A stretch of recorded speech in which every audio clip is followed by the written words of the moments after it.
Excellencies, esteemed forum participants, colleagues, and friends, please welcome to the stage Ambassador Nathalie Chouard, Director of DCAF, Geneva Center for Security Sector Governance.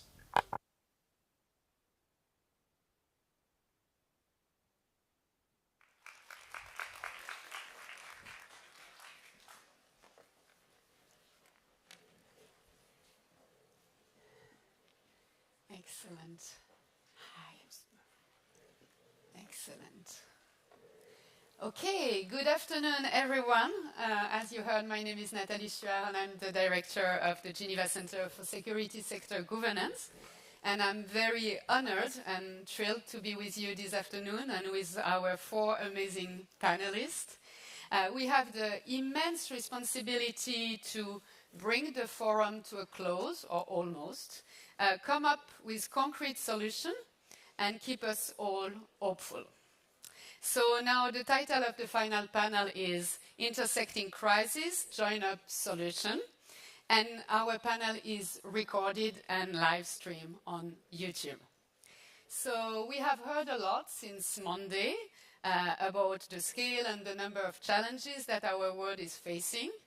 I think the introduction panel set the stage clearly about that.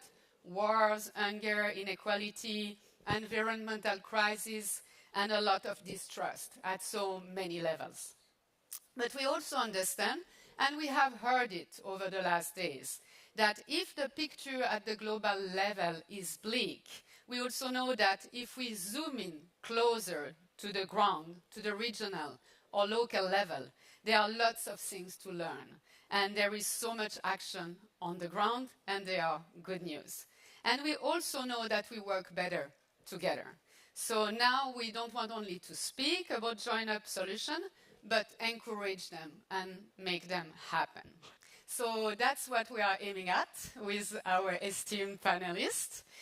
So that means looking at the challenges of these approaches, but also more importantly, discuss the incentives, the innovation, what it takes to stimulate a better coordination across organizations and across disciplines. And so to do that, we have indeed four wonderful panelists coming to us with different backgrounds, different experiences, different ideas, and also from different regions. So let me introduce you first Juliana Uribe. She is the founder of Movilizatorio, a citizen engagement and social innovation lab in Colombia and Latin America. She lives at the intersection of social innovation, digital age, and international relations. And she will give us her perspective as an entrepreneur and social activist.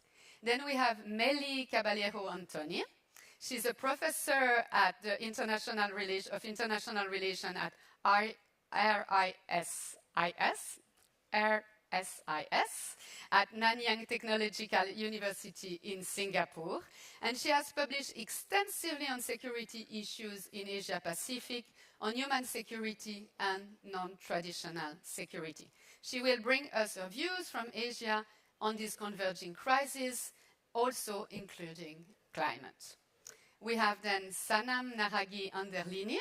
She's the founder and CEO of the International Civil Society Action Network, ICANN.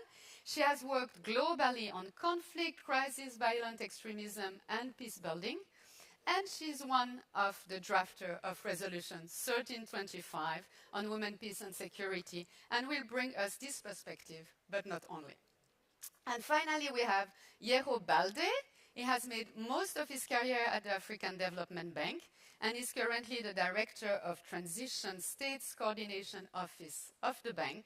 And in this role, he oversees the bank's engagement in fragile and conflict-affected situations. He will tell us more about their instruments, the importance of partnership, and nurturing the ecosystems. So now let me turn to the panelists with an initial series of questions.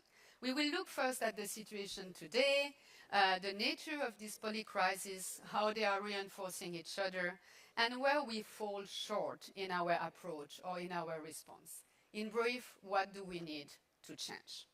So Meli, I will start with you. So your research focused mostly on non-traditional security threats and their impact on peace and security. And what does this research tell us about these polycrises and how they are interconnecting, how they are amplifying also each other, which we have heard over the last days? Thank you, Nathalie. I will start by stating the obvious, that indeed we live in a world of polycrises with multiple challenges converging, threatening our existence and our planet. But if you like, there are two types of crises or polycrises. One is the one that we have been always reading about or watching in the news. This is the crisis that's as a result of interstate wars, something that we had not expected in this century. It's supposed to be a peaceful century. The last 2 days, we talk about the war in Ukraine, in Gaza, and other places. But there's also, and I'm coming from Asia, the concern about the growing major power rivalry between the US and China that has come with its own problems. On the other hand, we have what we call the non-traditional security challenges, whose causes are not from major power competition, but rather from the way we have dealt with the planet. And we talk about two. I just give two as an examples, which wonderfully demonstrate how interconnected these crises are. We all know climate change and its cross-cutting impact on food security and water security. Just think about images of melting ice caps and the shrinking of the rivers. And if you are in the business of the production of food, whether from land and from sea, then you're of course affected. And when you think about the impact of climate change on health, and if you want to segue to focus on a major health issue, it could be as a result of vector-borne diseases, although there's a lot of investigation as to what has happened. But in the last 3 years, we were witness to humanity, to what they say the 21st century greatest threat to humanity. And this is the novel pandemic, COVID-19 pandemic, which is of global proportion and not seen since the last 100 years. It was, as many observants would say, it is unprecedented, first in 100 years. But pretty soon, because of its impact on mobility, because of its impact on supply chain disruption, because of its impact on many other issues, whether it's in jobs, then we had, just a year after, or just a few months after the outbreak of the pandemic, we have seen one of the worst economic depression around the world, and as economists would also say, the worst since the 1930s depression. So all of this coming together, right, they're all challenging the way governments have to deal with these issues. We found out that in dealing with particularly trans-border issues, whether it's climate change or pandemics or economic recession, we find that governments are no longer able to deal with this. The capacity is fully stretched. So when we deal with these issues, we also have to be reminded about embracing sustainability, about investing in technology, and sometimes, depending on where you are, the agenda can really be quite overwhelming. So just three things. The impact of this intersecting crisis will have significant implications on, one, the actors that are involved in the provision of security, whether it is the state or other states working together, and the other actors out there, whether they're non-state actors, civil society groups, business, the private sector, and all the other civil society or NGOs that are involved in any of these areas. Second is we are affected in the way we do things, in the way we govern, for example. When we think about how we deal with disruptive technology, do we have the right mechanisms? Do we have even the institutions that deal with it? And when we think about how we do things, we're not we cannot only be reactive when we do things. In public health, the mantra now is to prevent, to detect, and to respond. But how are we doing when it comes to dealing with climate change? We're talking about preparedness. We're talking about localization. So all of these are all coming together. And the third is it also then impacts on the kinds of norms and practices that we're all used to.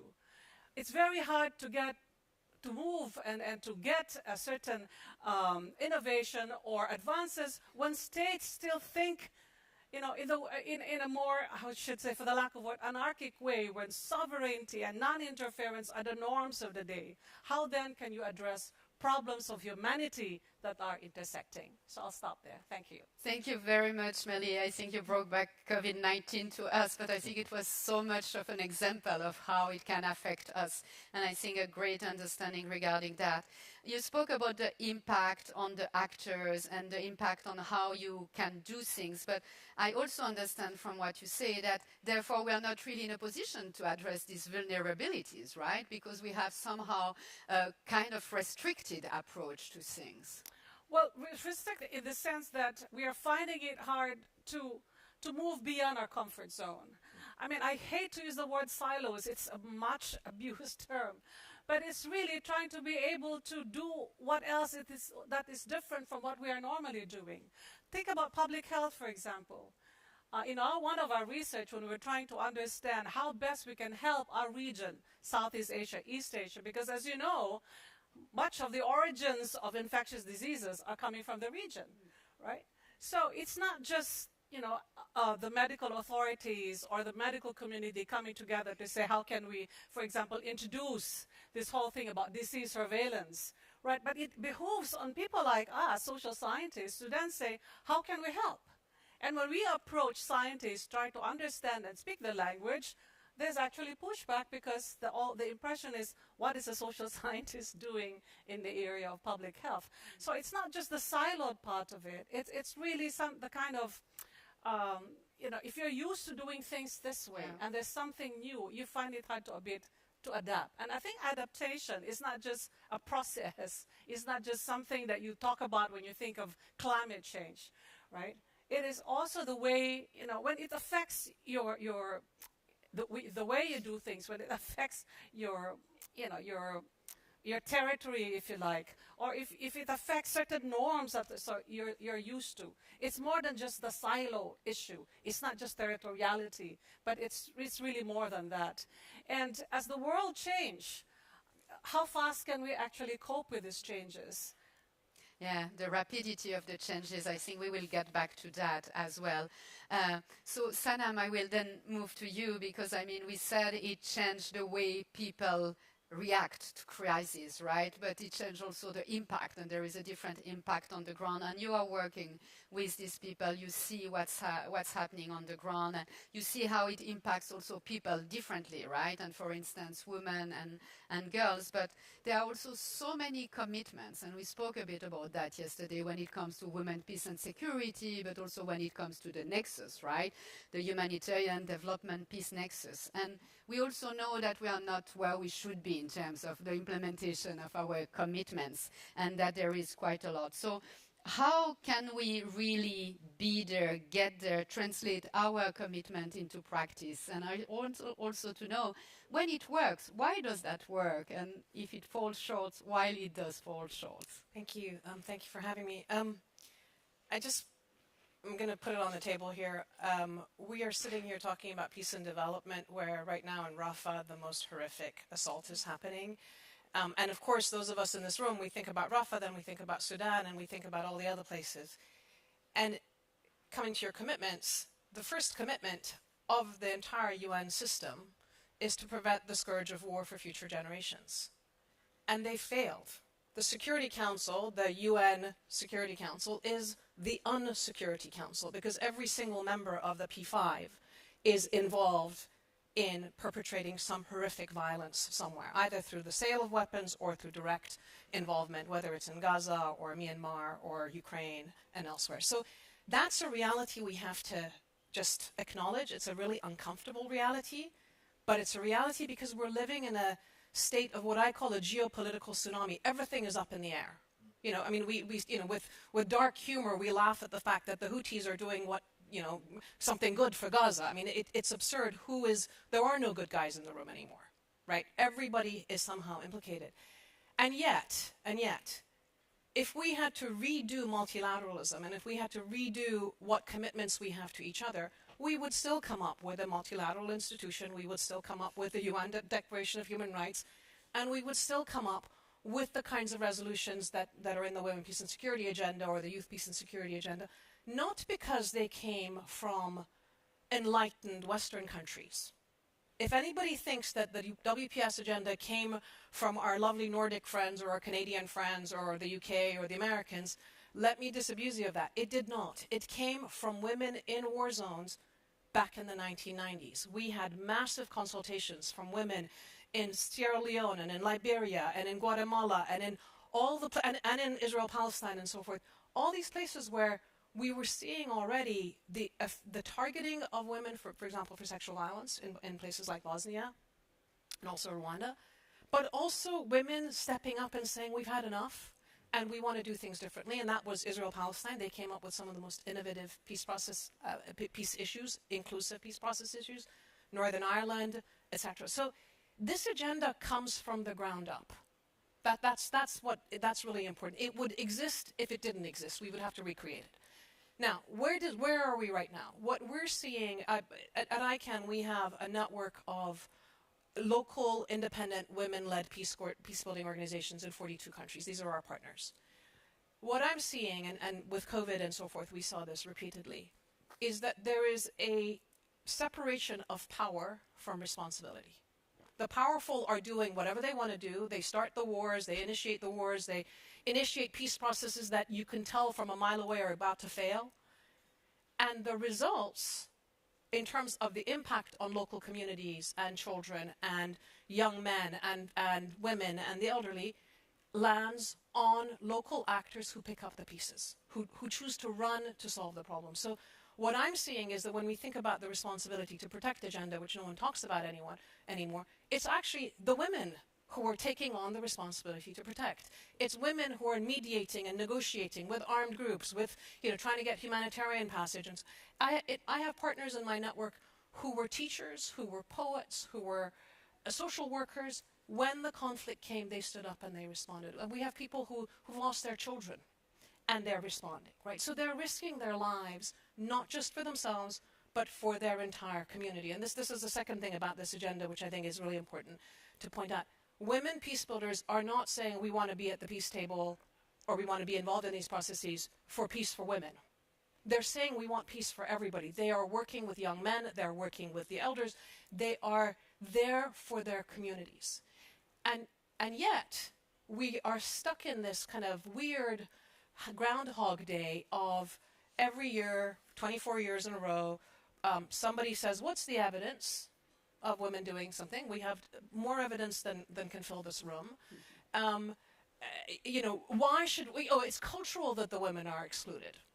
Well, if it was cultural, it would look different in Colombia than it does in Nepal, than it does in Afghanistan. It's not cultural, it's about power. And the reason why the men with weapons don't want the women there and the women peace builders is because the women peace builders hold them accountable and put a mirror in terms of, are you really credible? Are you really legitimate? And that brings it to our field of practice in the mediation world. If we don't start to genuinely think about peace actors, as not only equal actors, but actually more legitimate actors than the armed actors in the negotiation and the resolution of conflict, we're going to be sitting here in the next 5, 10, 15 years talking about the same things with the situation getting as bad as it is. We cannot just say, oh, we're going to chase after the armed Hamas and the Taliban without saying, yes, they need to be present. They are armed. They need to stop the fighting. But let's make sure that they're sitting in the room with a representation of the young people of their country, of the women of their country, of the minorities of their country, not just the political actors, but a sort of more inclusive people's peace process, because the politicians have failed.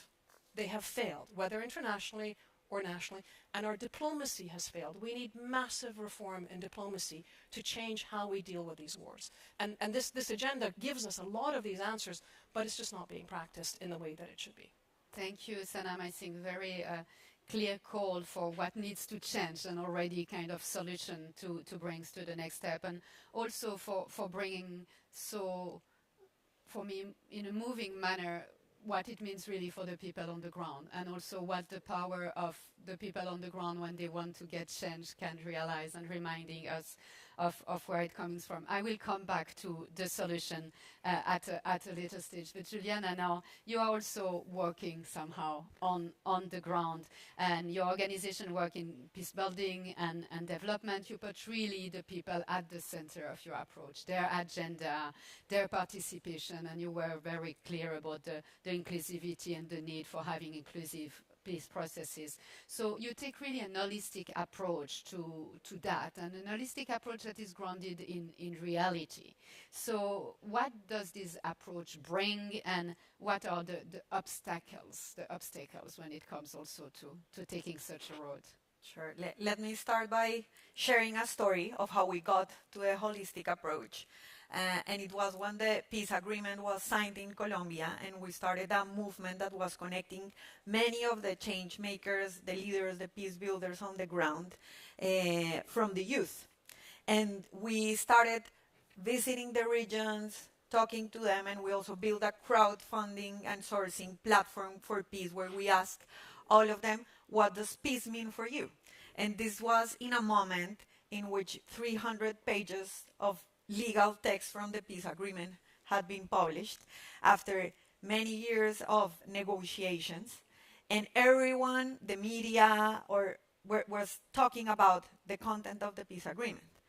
And what the youth said is that peace for them meant having food at the table, meant having access to education, meant having access to opportunities, meant having access to quality information, meant having opportunities even in the rural regions. And immediately we said, okay, if we are this peace building lab that is gonna work on citizen engagement for peace, it means that we need to understand what peace means for the people.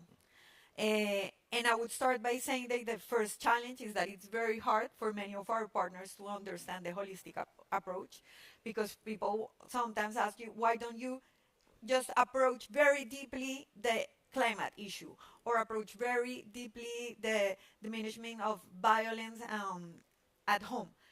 And we say it's not the way people live, and it's not the way that people approach their needs. When you ask them, they have a set of issues that they need, and they don't separate the issues in the silos that you were mentioning, or in the ways that institutions are organized. They live a day, in a day, they acknowledge how many things they really demand from us. So I would say that's one of the obstacles. The second obstacle that I want to raise is the part of, like, with the holistic approach or without the holistic approach, building peace from the ground up is making a lot of people face a lot of security reasons. Imagine this room full of Colombian leaders. Those leaders have been killed in the last years. More of 1,000 leaders have been killed, and I want to raise this to this global scene. So that's a major obstacle, because these have been environmental leaders, defenders of the territory, defenders of human rights, advocates for land rights. And definitely, I think another obstacle of this approach is that consolidating peace takes time. And many of the political actors and even illegal actors want to understand who has the representation of civil society, right? And I think that's one of the big challenges that it comes when taking this participatory approach. And we feel that there's like a way in which this can be solved, that is technology that has been able to broker so much and can help organize the relationship between the institutions and the people on the ground. On the benefits of this holistic approach is that people need to be part of the peace building processes. This is something that has been raised, but there is a how this works. And if we are not connecting people where they are and connecting them with the issues that they care, the approach and the engagement is not gonna be successful.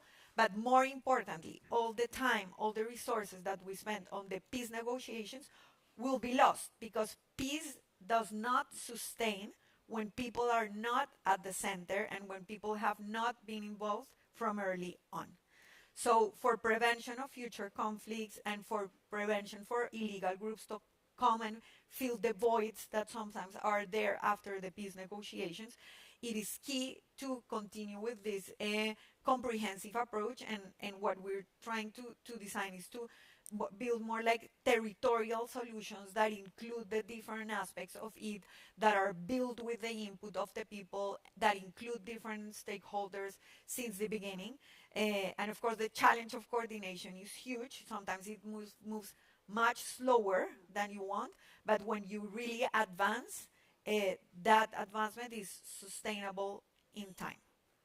Really transformational. But I think many things that echoed to Saddam, I would say, discussion earlier on really the things that take time, the need for inclusivity, for having this bottom-up approach, to be local and locally grounded. And then I have a follow-up question, and you and me, we discussed about that earlier. I mean, your organization started in Colombia, in Latin America, and now you are making the step to going to Africa as well. So you are going from local to global in a way. So how does that go, and what is the idea behind that, and what kind of added values? Yeah, so I think that we've had such a big chance to learn from peace building, new approaches and innovative approaches in Colombia. The post-conflict era and the digital era have co-lived in Colombia, and that has given us like the opportunity to live, experiment, and learn a lot of tech-based solutions, but also about the need for media literacy educations against misinformation. And what we've learned is that we have consolidated a model that can be used in other parts. So we started working in Mexico, now in Chile, in Brazil, and more recently we started working in Africa, because the citizen empowerment approach, the methodology, and also many of the technologies are completely transferable to different settings, because it's a methodology and the content comes from the people. The agendas come from the people. So that has been an experience, and I think also after the Black Lives Matter movement, where so much of the philanthropy has also been thinking about diversity and diversity in leadership of organizations doing global work, this window of opportunity started to open for more global South-led organizations and more women-led organizations to do more global work. So it's hard sometimes for people to see me not as a Colombian working in Colombia, but outside of Colombia. But this is kind of the narrative and the imaginaries that we want to shift, and we want to prove in Mobilizatoria that this can be done. Yeah, fantastic, bringing the transformation further. So great example. Yero, I will close this first round with you, because I mean the African Development Bank approach towards fragility is also an holistic approach. It also put the nexus at the core of your program. So how do you concretely apply this perspective? And I also understand that you link investment, security, and development all together. So it means that you need also enhanced partnership, right? Yeah. So how can we strengthen them and strengthen this approach? No, thank you very much. And of course, thank you also, Cipri, for the opportunity to be here. But, I have one observation, over the past 2 days, most of the panels have more females, so this is really kudos to the women for their drive for peace building across the globe. And we hope next year we'll see more men also joining you in this drive, because this is really something that is very glaring out there. And it just speaks to what Sanam was saying as well. Now, coming back to the African Development Bank, we are currently implementing our third fragility strategy. And this strategy has been informed by 20 years of experience, which of course has also been evaluated by independent evaluators. So all of these lessons inform this new strategy that we are doing. And now we are in the process of implementing it and institutionalizing the agenda in the bank's programming processes. And one of the key ways in terms of the approach that we adopt is to make sure that we streamline, and systematically apply fragility lens and peace lens in all our operations that we finance.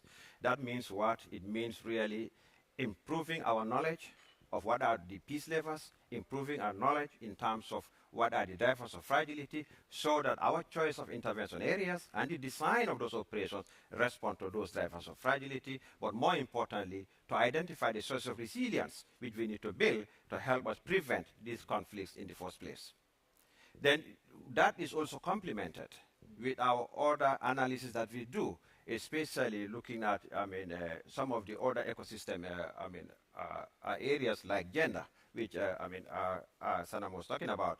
We look at our investments with the lens of making sure that, we are optimizing the impact and the results we are getting, not only in terms of women, in terms of economic empowerment, but women as peace agents as well.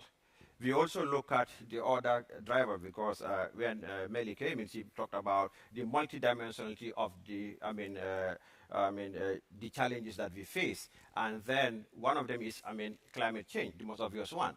As part of our approach in terms of dealing with fragility, trying to make sure that, we create a peaceful environment, we try to invest and also make sure that our investments are climate proofed.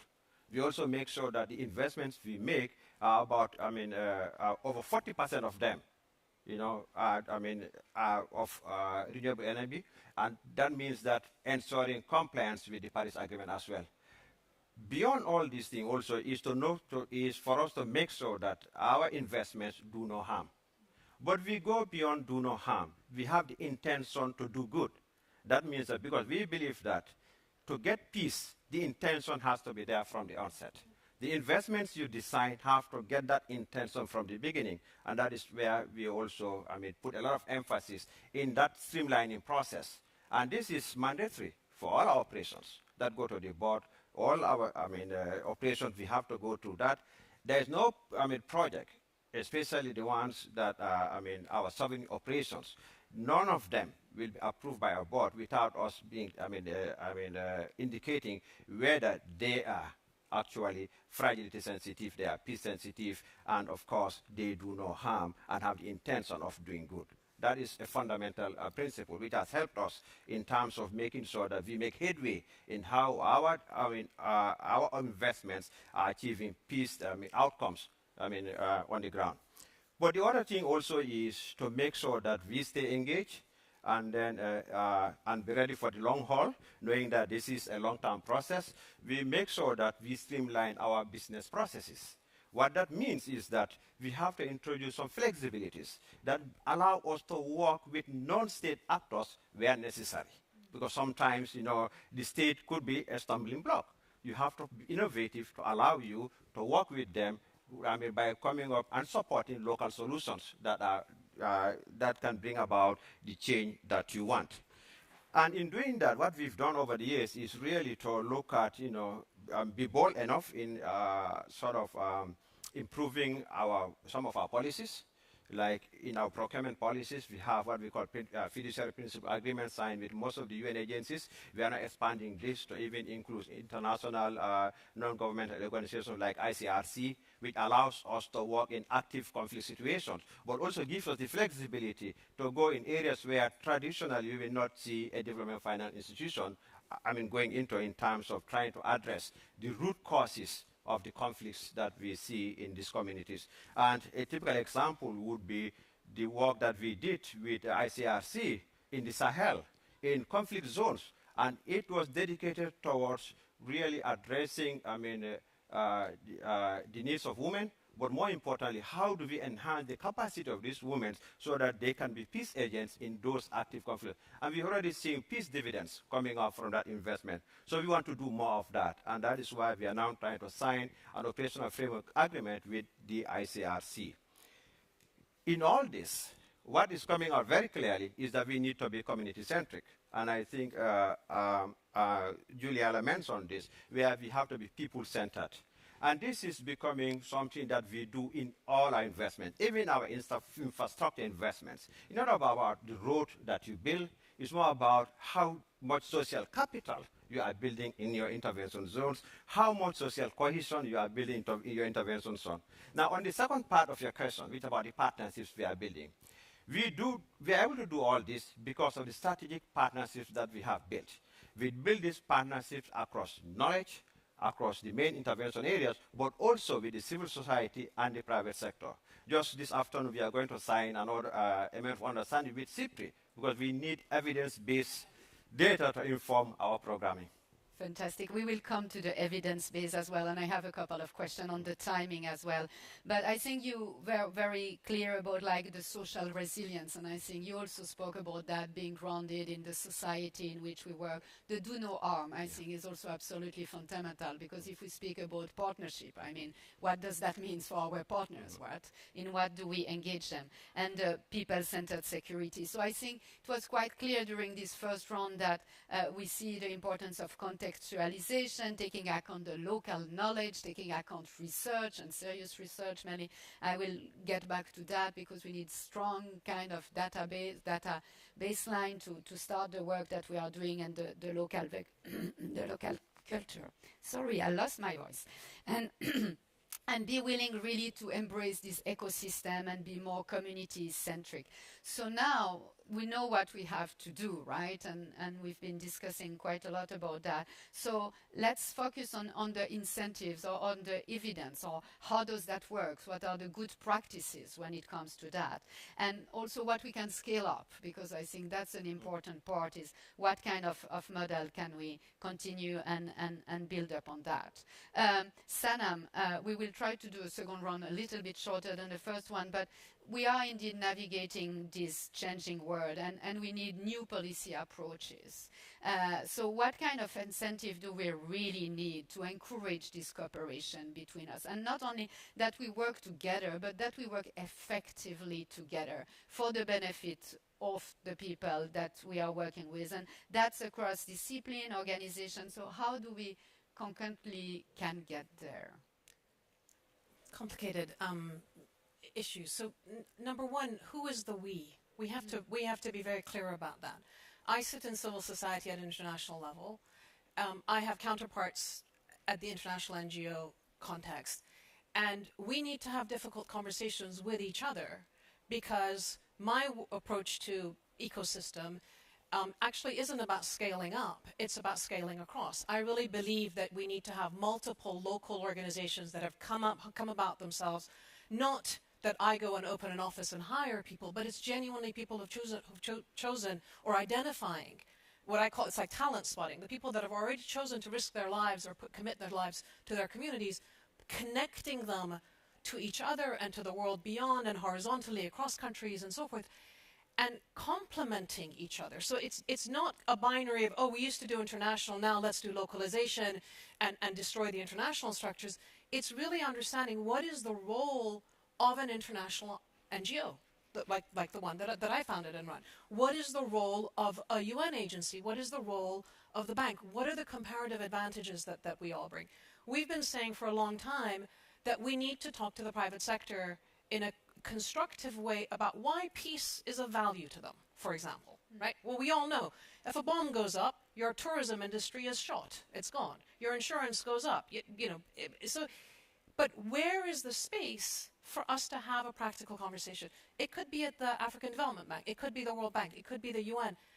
We need them to facilitate these spaces because, as a civil society, as a women-led organization, if I reach out to the private sector, we all know they're like, oh my God, these crazy feminists, let's run away from them, right? It's only if they come into the room that they understand how practical the conversation is and what we can offer them around inclusivity and social cohesion and so forth. So I think when we say ecosystem, I genuinely think about it in terms of comparative advantages that we each have, complementarity, not duplicating, not eating each other up, really being there as a community of practice going forward.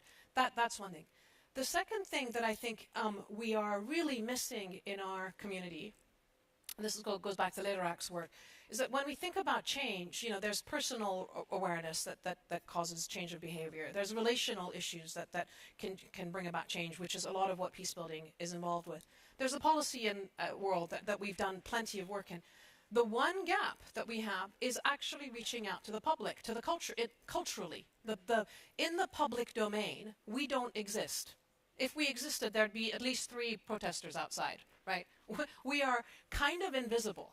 I was at the Munich Security Conference in February, and they were talking about 60 years ago and 60 years forward, and the points of time were end of World War I, end of World War II, and then today. The end of the Cold War, the peace dividend years, the 90s, whatever it is, which is where our field of practice came into existence, didn't even merit a point of conversation in that space, right? So we don't exist there.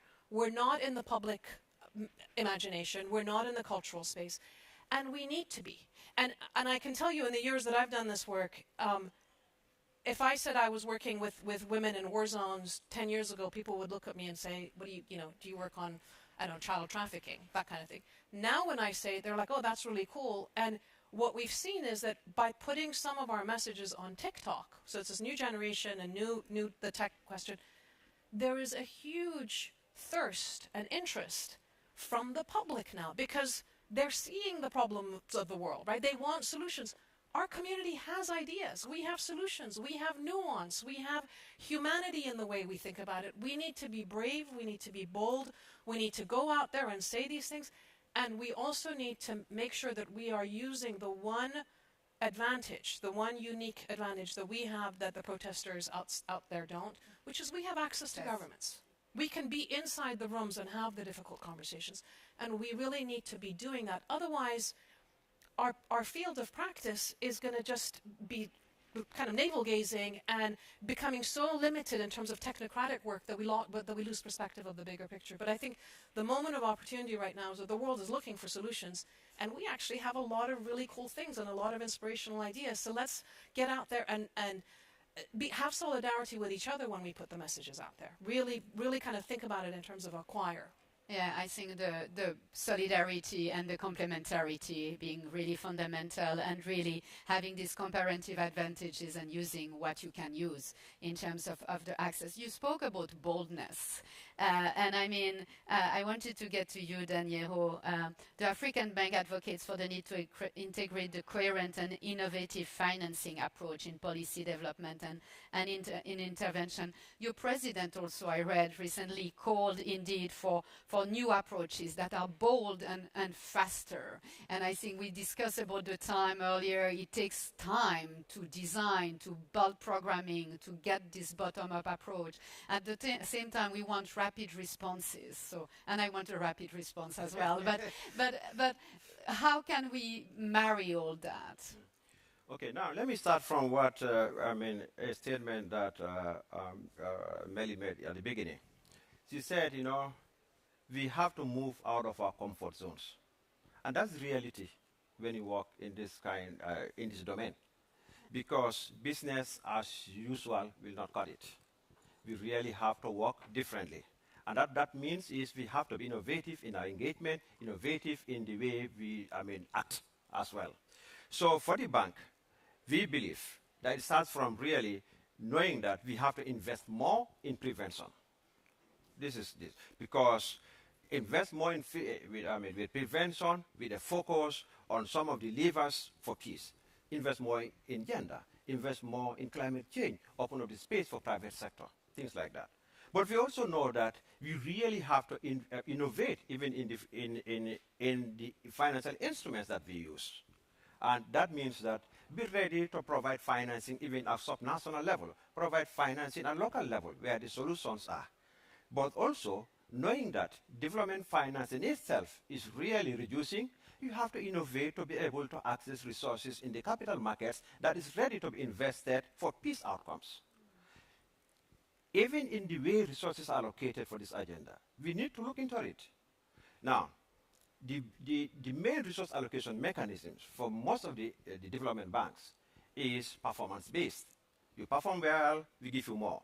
But we know that when it comes to fragile and conflict situations, there is a bigger need. Performance is low, but there is a huge need that needs to be addressed.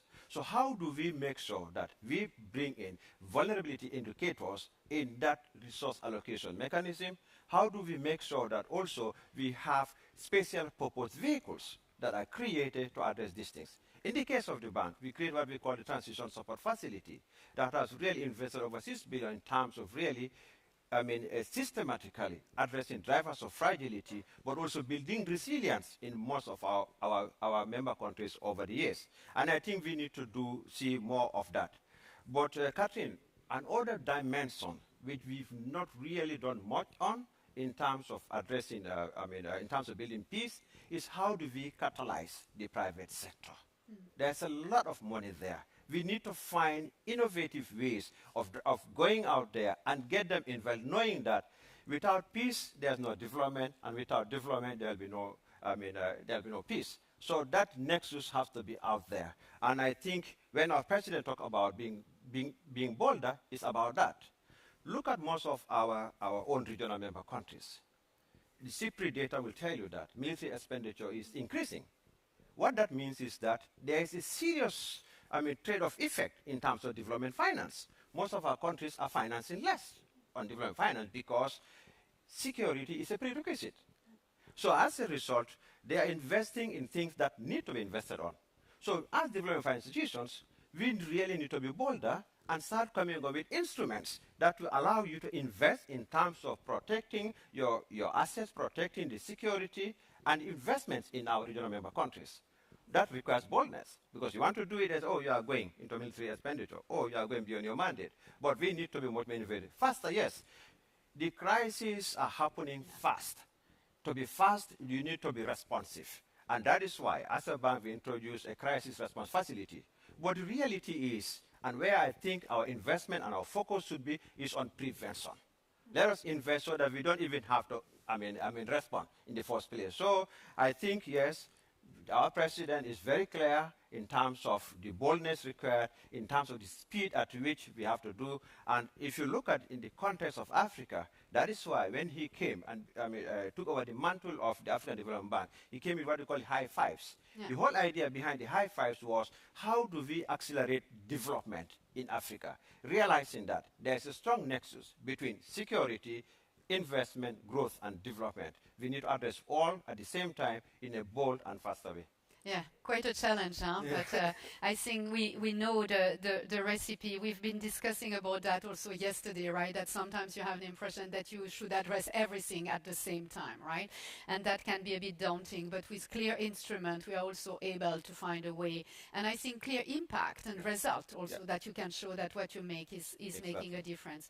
So I think that's very important. Melly, I will get back to you and the research kind of angle. You heard already quite a lot. I said that also earlier. Database programming, having evidence-based kind of action is so important.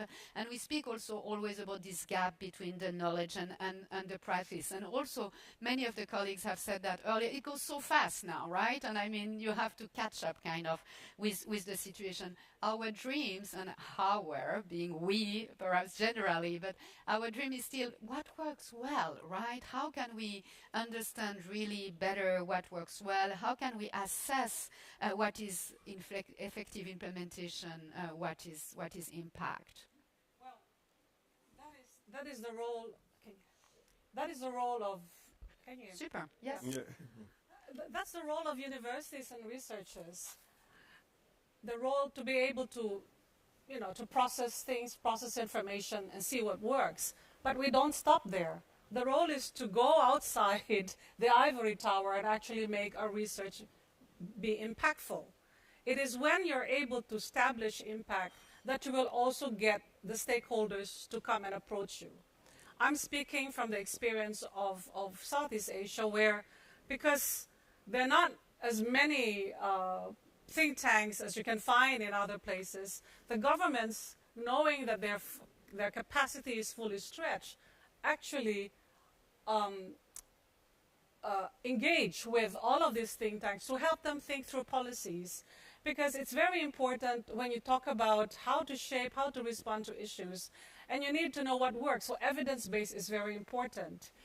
And so making your research more impactful, but actively also engaging so that the governments will know who they can turn to if they need the help of researchers of the epistemic community, and as well as other international organizations, foundations, humanitarian foundations, and even civil society groups. We find that a very good example is we have a program on food security in our university. We are not an agricultural science, we're into policy. But because food security is very important for many farmers in the region, right? And there's this thing about how do you deal with climate change? And there's a lot of talk about using technology. So how can they make use of technology? And so what we did was to engage with, for some of, convene experts together and understand from them what actually works. And the business of being able to translate knowledge is very important, right? Not just put them in big reports for governments to read. They don't read anything beyond 3 or 4 pages. Yes. But to make these ideas, bring these ideas out there, and also when you talk about inclusivity, convene conferences where you actually involve not just civil society groups, but the farmers out there. Yeah. So we realized that in the beginning, you always thought that farmers, because they don't like technology or they don't have the money in technology. But when it comes to making sure that the business actually survives, farmers actually invest in technology. Right? So that thing, you have to have very good examples to then say, well, how can you make yourself more useful? Right? The other is, we talk so much about, trust, failure of institutions, etc. And I think the other role that universities can do, or even think tanks, is to be part of that convening community. That community that convenes people together, whether in conferences or roundtables, because it is, we have this thing about, Southeast Asia is known for what we call NATO. NATO, or ASEAN is known to be NATO. And if it's not the NATO that you know here, but it's no action, talk only. But it's in the lot of talking that we actually, we try to manage misperception, right? Think about the whole thing about the competition in artificial intelligence and this concern about generative AI and what it means.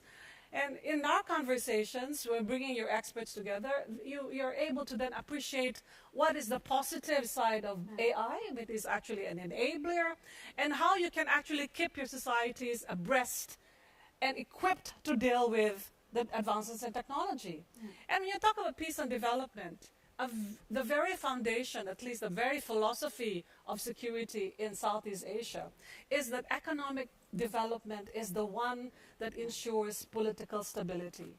And so, at the height of, with all the promise of AI, how do you manage the insecurities felt by communities who are ill-equipped? So agendas of digitalization, getting them to be equipped, putting together infrastructure. These are some of the policies that you have to think through to help governments and communities deal with real-life issues, right? Because you have, it's very frightening when you think about AI and the third version of AI and third versions, and where does the jobs are very important, right? And while experts tell you, well, actually, it's an enabler, you don't necessarily have to lose jobs, the reality is you lose jobs. And so that is the role of academics or research institutions. Document this, right? And make sense out of this. The other thing is when you talk about what works, in the field of humanitarian practice, for example, we realize that it's very important for academics to be part of knowledge management. People come and go, but you need to be able to document the best practices, right? So that you can be a repository of knowledge. And this is something that, you can be very lazy. Once you've done a project, you leave it. Once you have all this, but you need to develop knowledge management in light of a very rapidly changing environment. The importance of the continuity of the knowledge management, right? And not reinventing the wheel on a regular basis. That will also happen. I think one more thing, I think. We always think about, government, people, as if they're two desperate communities. I think the role of universities too, or think tank, is to, because you have a special space, right? You can be a very good interlocutor between the state and civil society groups, right? To make them known that, because you can be a civil society groups and you can do all your demonstrations, but where's the impact of that? How do you bring some of these ideas together, right? And make it understandable, acceptable, Actionable. actionable. Yeah. So I think that is another role that we should actually be thinking. No, but I think that's important, and the tech for good, perhaps, I think, Juliana, is a good transition. But I couldn't help myself but thinking when Melly was speaking about the farmers and the importance of knowledge. I was in your country last week, and I met a farmer that became a YouTuber, and that is speaking about his issues and what his life means and his challenges through this platform. And I think it's a very inspiring story. So let me finish this round with you and also with the youth, because indeed you are using this innovation, this technology to engage the young people on difficult questions like democracy or citizen engagement. And so what have you learned from that, and what are the messages of the youth or the young people? Sure. So one of the things that we've learned, and I'm very happy when I was listening to Jero, thinking like about how to fund this work, right? Because it sounds interesting, but it costs money. And I've heard twice in this conference, communities don't need much money. These projects need money. Engage people at scale in a sustained way need money. So innovation funds that are flexible or core funding for communities are definitely key to sustain the work on the ground. And I'm happy to say that the Embassy of Sweden in Colombia was the one that started when we only had a PowerPoint to support like this citizen lab to build and test the tech in rural areas like the ones that you were visiting in Colombia, Natalie, because you need to pilot the technology and design it with the people in order to know if it's working. So one of the things is that, so what is working in terms of is designing the tech with the people. Like they said, human-centered design is one of the big solutions that is working, and piloting things at small scale, and only the ones that work can be replicated or scaled to the regions. That's one of the approaches that we've taken, and it has been very useful.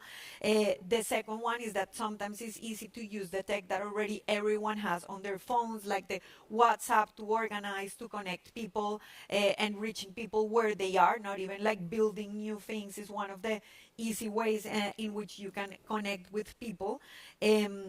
Another thing that we learned that it's working, and we have done like impact evaluations on these projects, is media literacy and digital education is key. Like in the South, we have little power of how the big tech companies work or behave. But we can educate people so that they know how the platforms work, how they can use the platforms, how they can leverage the power of the social networks, but also how to prevent fake news, how to prevent polarizing narrative. So it's very important to acknowledge that technology has democratized a lot of access to information, but you need to be empowered on the other side of your phone with quality information to know how to surf and navigate this huge information ecosystem in which we are. So that's another one of the key messages. But another one that I wanted to leave is that tech is great, but it doesn't replace in-person trust and network building. These are two complementary approaches that we have taken, and when you need to work together in a setting where there has been illegal groups, where there has been violence, building trust person to person, family to family, network to network, it's very important. So complementing those two approaches is key, and as we all know, also working with an on-the-ground approach and a holistic approach is more costly. But it has to be part of the work that we can do together. The message that the youth will bring will be that governments come and go. Like only in the peace building process in Colombia, we've already had more than 4 presidents, and they come and go. Civil society always stays. Youth movements always stays. Women network always stays. And if we don't, and they are the ones that can sustain the peace on the long term. These are the leadership that can carry the flags of peace building, of comprehensive development from one political agenda to the next development agenda. We have left-wing governments, we have right-wing governments, but who has been sticking to a peace-building agenda all the time? The civil society. And I think that's a key message. So for me, an important message is not just engage them, but engage them early on. Like sometimes we come very late for the picture, for the voting at the last minute when peace has been already negotiated, or for the implementation of something that was designed without us. So early on engagement and engagement at scale with quality information and with diverse group is key. Leave no one behind, and a political arrangement won't hold if civil society is not there.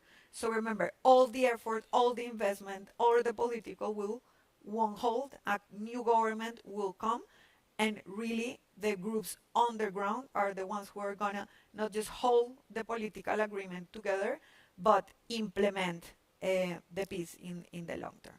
Yeah, to sustain peace, we need to be sure that we work with the people on the ground that are directly facing the situation and can contribute to the solution. But I think a good, important call again for leaving no one behind, and the in-person trust that we discussed also over the last days.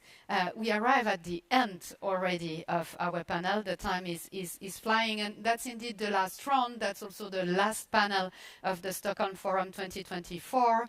So that's our last chance to pass a key message to the audience and to the colleagues here in the room. So if there is one thing that you want people, colleagues, to take home after these 3 days of discussion, and that should be obviously a short response, 1 to 2 minutes, really tops. So what is the call to action? Yeho, let's start with you. It can be a word as well. Yeah, I'll just start off from where Juliana stopped. That is, for sustainable peace, we have to be inclusive. And I want to reaffirm what our president said: we have to be bolder and faster, but also we have to be committed to the long haul. It's not a one-shot thing. It's something that requires sustained engagement in an inclusive manner. Bolder, faster, in the long run, and inclusive. Yeah. Yes, Sanam. Two thoughts, if I may. One is to the governments in the room and philanthropists and others that are donors. Don't think about it as donating, think about it as investing. And please stop talking about appetite for risk, talk about appetite for trust, because people are risking their lives to do the peace building work. And so we should reframe these things.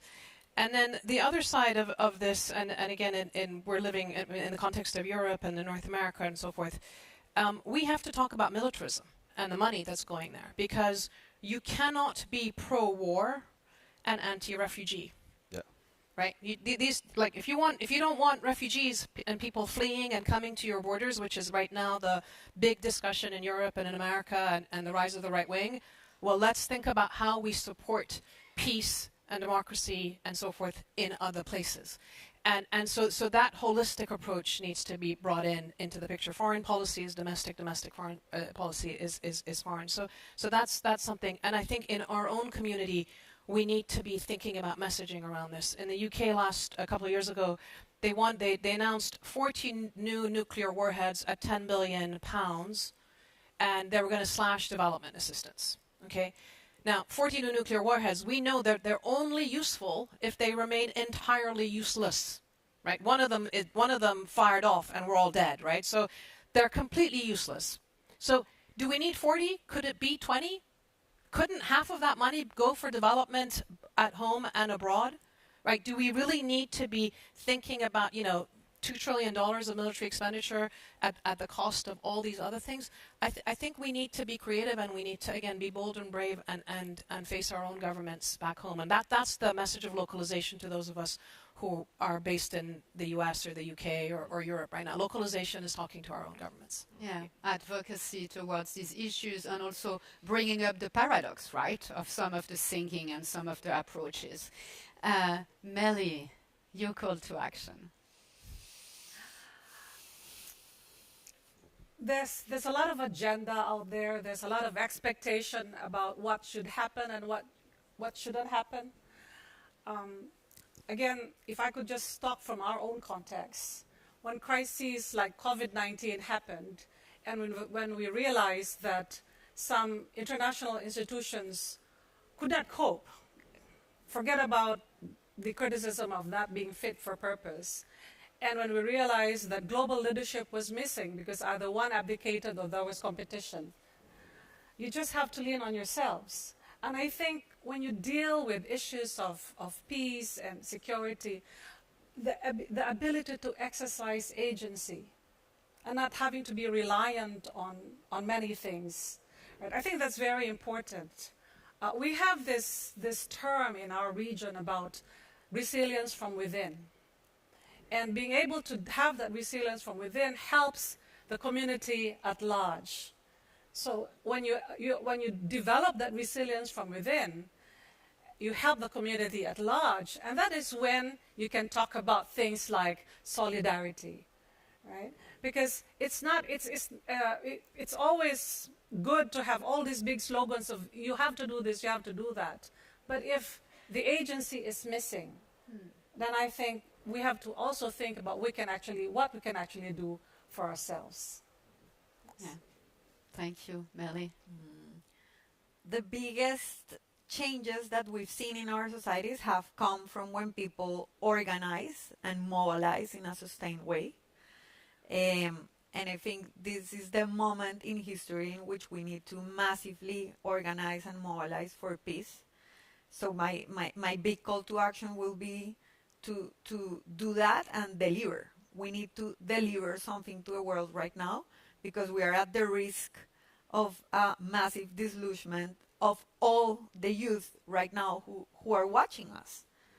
So I think there's not a lot of time to deliver solutions on peace, on climate, on rights. And I think a lot of the people here in this room and the people who are watching us have the power to do a lot of things in a quicker and more effective way. So the invitation is to collaborate, organize, act, be bold, and do what you can do to stop what is happening and where the world is heading at the moment. To stop the world being upside down.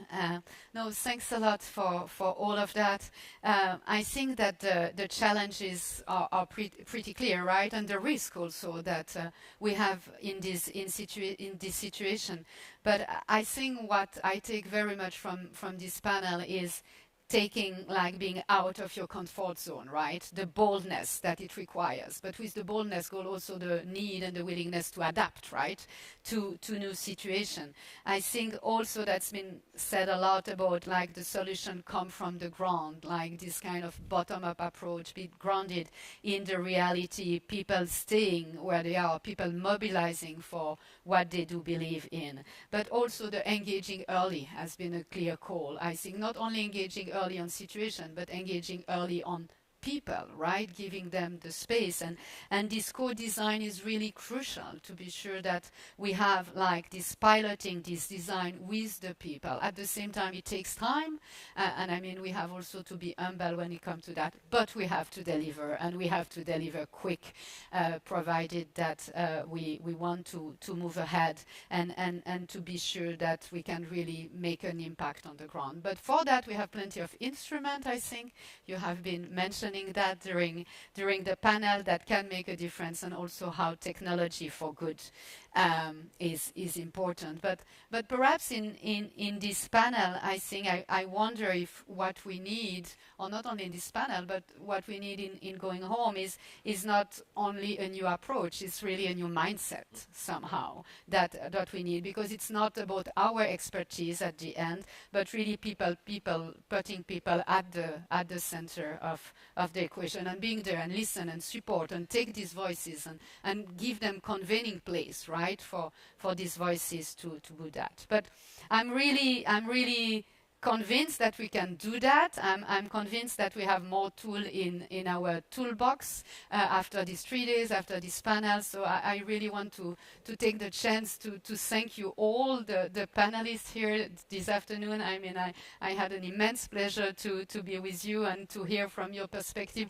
There will be so much more to discuss, but it was already a very important round, and I'm happy that we have also a chance to continue that. But I also want to thank you everybody, and also to thank CIPRI for these 3 days of discussion. That was my first participation at the Stockholm Forum, and I enjoyed it very much. I know that I get home with lots of things and lots of reflection and lots of learning. I think we spoke about learning quite a lot also over these last hours. So we did a lot to listen to each other, to really hear different perspectives, to mingle, as you pushed us, Dan, during the first day. So I think we did our homework on that, and now we are going home with this new perspective and knowledge. So almost as a Swiss clock, I'm happy then to give the floor to Dan Smith, who is the director of CIPRI, and I guess also doesn't need an introduction. But thanks a lot for that, and thank you, everyone.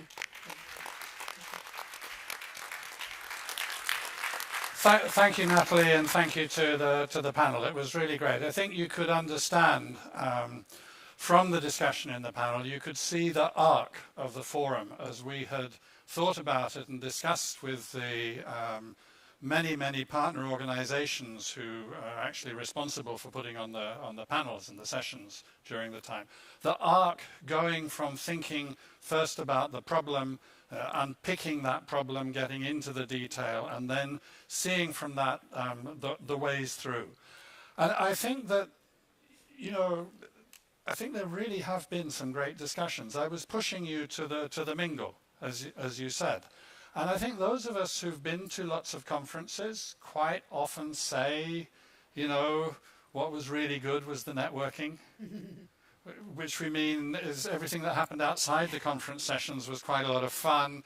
And during the conference sessions, I pulled out my phone, actually. And I don't think that's what's been happening here. I mean, not from my experience of the few sessions which I have been in, not from the direct feedback that I've heard from some people, not from the conversations I've overheard. It feels to me as if we have had a really good level of engagement and of discussion of a quite broad range of issues where we've gone into some depth, not got lost in the weeds, not gone right down the rabbit hole of anything, which I think is also important because one of the themes that we have been talking about is, of course, is linked problems and linked solutions. And in that work, we need both to have the focus and the expertise that can go deep, but we also need to be able to link to the other areas of focus and expertise that are also equally important. And I've come across the reference to this as T-shaped expertise, where the vertical line is this is the thing that I know, but the crossbar is my respect for the other fields and the other things that other people know. And that's an extremely important part of getting things integrated. Another bit of what I wanted to say is that when we talk about the polycrisis, I think that one of the things we don't always touch on is that part of it has been a crisis of confidence. Been knocked, right, by the COVID crisis, by what was done, COVID nationalism was really, it was a kick in the teeth for much of the world's population, including those who were actually benefiting from it, because we didn't want to benefit from that kind of approach to vaccinations and inoculations. And the war in Ukraine and the horrors with Gaza, and then recognizing the more than 50 other wars which are going on at the same time, and the climate crisis, and and as you go on, adding and there's this kind of, what do we do about it? What can we do about it? Words like being used like broken, that's the etc. And that's to do with the crisis of confidence. That is part of the polycrisis. It is a kind of a cultural aspect of it. And I think that one of the things that I feel that we've seen here a little bit is that being able to move beyond that. Yes, things are difficult. Yes, things are bleak. If you don't look at the problem head on, if you don't recognize it and explore it, you're not going to be able to address it properly. Right? You're not going to be able to find realistic possibilities unless your eyes are open. And sometimes it's painful. Sometimes it is. And we just have to acknowledge that, and then we move on. We move on with the practical work, we move on with the detailed exploration, we get to the solutions. CIPRI is very proud to be able to act as the convener of this forum. We do think of ourselves as a curator, so it's not all our own work which gets hung on the walls. We put up a few pictures for you to be able to see, but mostly it's you who put up the pictures that we're able to see. And the cooperation that we have with partner organizations is fantastic. And this is a very collective exercise. At the same time, it's also a quite CIPRI exercise.